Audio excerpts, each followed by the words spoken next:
Hello everyone, Sam from MantisPlaysGames. Today we have got a kind of follow-up Platinum review. So we've done the Platinum review for Cat Quest 3. Today we've got Cat Quest 1, the OG, the original. I played them back to front, as you well know. I've done 3, 2, 1. Don't ask me why, I don't know. So today we're going to quickly go over Cat Quest 1, good and bad, the usual kind of stuff that we do over here. You guys know where we do things now, I think. I would hope to think that you would. So Cat Quest 1, 23 trophies, 1 platinum, 8 gold, 7 silver, 7 bronze. Surprisingly difficult game. For its charm and its little cartoony features and animations and everything, this game, the end bosses and the stuff at the end of this game is actually quite difficult. What I'm going to do, guys, I'm not going to blabber on for too long. I'm going to get straight into the video and we're going to go through it, get all the reviews done and everything, and get to the wrap up. So I'll see you all guys in a short second.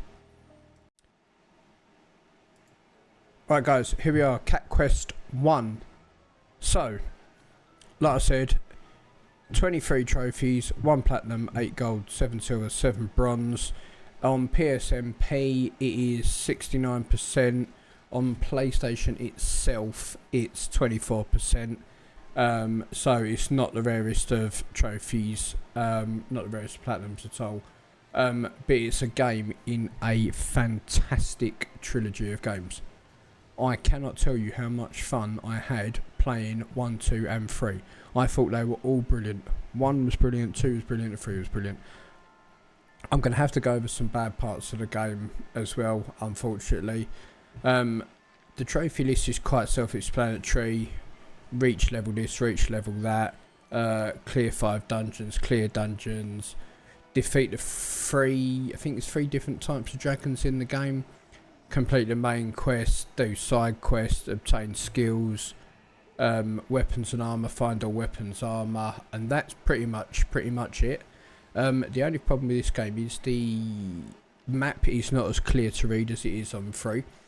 So you can clearly tell this is the first one and they have made great strides with 2 and 3. But I love this one just as much as I do 2 and 3. So let's sit there and go from the start. Let's see the good and bad first of all. So it is quite a fast paced game. It is technically an open world RPG. The combat in this game is very, very smooth and quick and very, very good for what it is. Colours are vibrant, the map's very vibrant. You know, this is my kind. I like these kind of graphics in a game, so this kind of suits me down to the floor. To be honest, it can get a little bit repetitive at times. I'm not going to lie to you. When you're going around doing the monuments and this, that and the other, it can be a bit repetitive.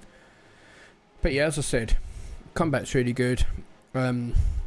Characters, I said it in the Cat Quest 3 video, charming, funny, like the whole story itself, I think personally is very, very good.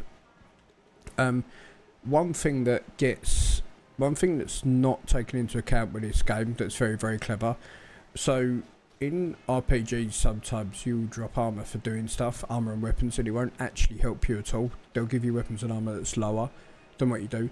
This game is set so it will always benefit you in a certain area that you might need. So if you need a helmet, it will give you a helmet. If you need legs and all that kind of thing, it will benefit you in a certain way to really help your progression in the game, which again is another brilliant thing. It's very, very under the radar, but absolutely brilliant at the same time. I don't know whether you classify this as good or not. It's the main story takes about 6 to 10 hours.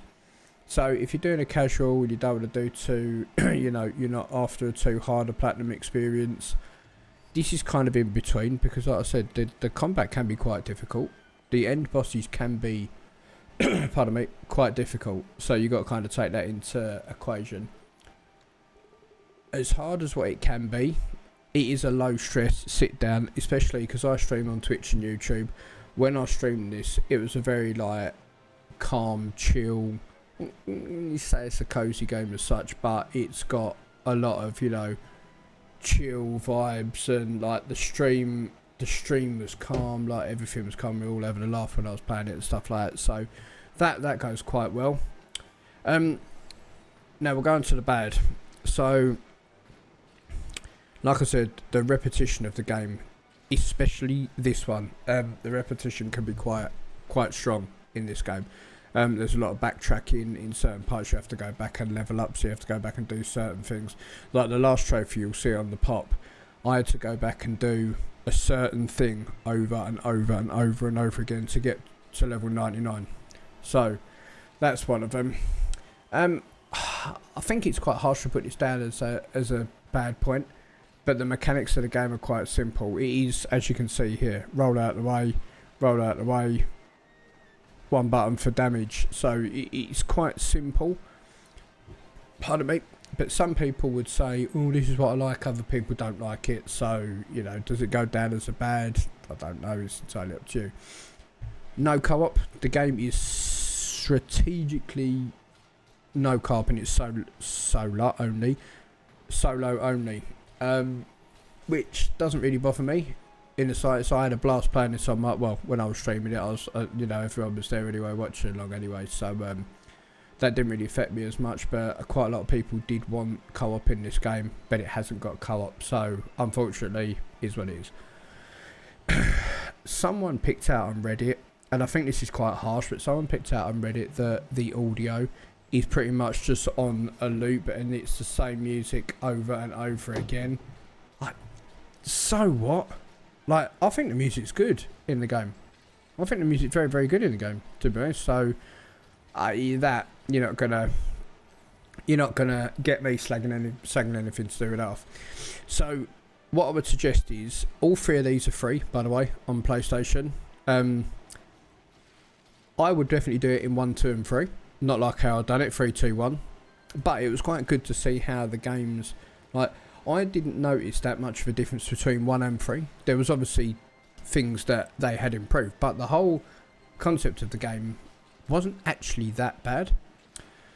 So yeah, kind of to wrap it up a bit, you've pretty much got the whole game itself. It's supposed to be a charming, light-hearted action RPG, you know, I'd say. It was developed by Gentle Bros, I do believe it was.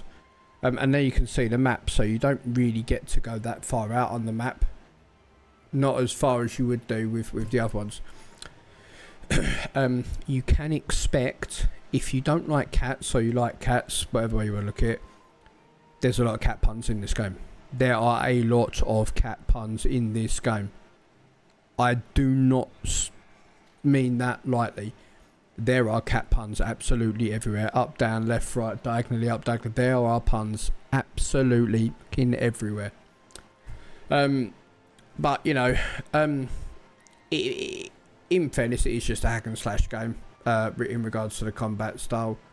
You know, I think it is a very accessible platinum to get for most people. I think some people may struggle as you come to the end, depending on how you are. But to be honest with you guys, you know, I think it will probably take you. I think it'll take you about 5 to 7 hours, personally, to complete the story. And then you've got all the grind. You've got the grind to level 99. You've got to go around getting all the armour. You've got to go around getting all the armour, weapons and everything like that. So that's your only downside to this game. But other than that, guys, you know, you've got... There's not really much more to say on the game itself. We're coming to the end of the video. This fight was an absolute bitch, I will say. That 100%. That was a grief quest.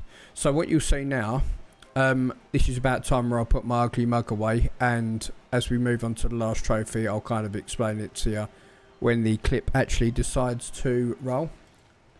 So this is the last boss, and to get to level 99 I had to do this boss again and again and again and again and again to get the grind to level 99. So guys, I'm going to see you in the next bit, which is the wrap up part of the video. This is it now. This is the video done.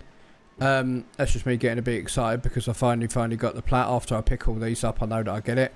So there you go, there's the platinum, guys. So I'll see you in a second for the roundup part of the video.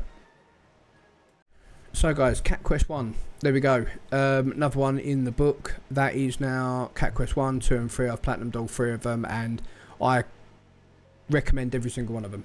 I think they're all brilliant. Obviously they get better as they go on, which you would expect them to, but they are all brilliant. They're all free, they all take similar kind of time to do. There is a bit of challenge towards the end game on all 3 of them, but the actual games themselves are just so much light-hearted fun. If you're a streamer, they're great games to stream as well. I had a lot of coverage and a lot of footage on them when I was streaming them. But to be honest, guys, other than that, there's not really much to say about them. I mean, they're free. You know, they're free. They're not really that difficult apart from the end game part. And really, guys, that's pretty much all you can really say about Cat Quest in general. So, yeah. If you have any questions, if anything is bugging you or you're struggling to do anything on the game which is feasible to happen, please do drop anything in the comments and I will definitely get back to you. I'll get back to all my comments and everything. But guys, if you did like the video, please put a thumbs up and like, subscribe, comment, all the good stuff. It's free, it helps out the channel and I massively appreciate it. But on that note, guys, I'm going to love you and leave you all until the next video. Whatever you're doing today, have a great day, be good, be safe, and I will see you in the next one. See you later, guys.